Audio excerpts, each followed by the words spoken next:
Au cours des prochains milliards d'années, tant que le Soleil restera sur sa séquence principale, son énergie continuera d'augmenter progressivement.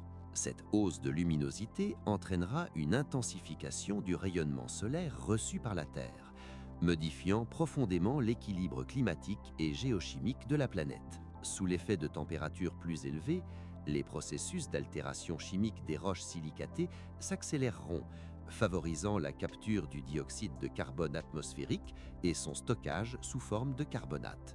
Cette diminution progressive du CO2 dans l'atmosphère aura des conséquences majeures pour la biosphère. D'ici environ 600 millions d'années, la concentration de dioxyde de carbone chutera en dessous du seuil minimal requis pour la photosynthèse de type C3, utilisée par la majorité des plantes actuelles, notamment les arbres. Incapables de fixer le carbone efficacement, ces végétaux déclineront puis disparaîtront progressivement. Certaines plantes plus adaptées, utilisant la photosynthèse de type C4, pourront subsister plus longtemps, car elles sont capables de fonctionner avec des niveaux de CO2 extrêmement faibles, parfois inférieurs à 10 parties par million.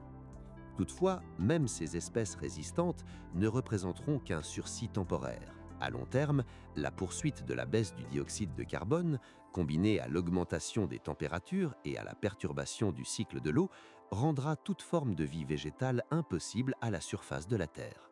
La disparition des plantes marquera un tournant irréversible pour la vie sur la planète. En tant que base des réseaux trophiques terrestres, elles soutiennent l'ensemble des chaînes alimentaires. Leur extinction entraînera donc, par effet domino, celle de la quasi-totalité des organismes animaux.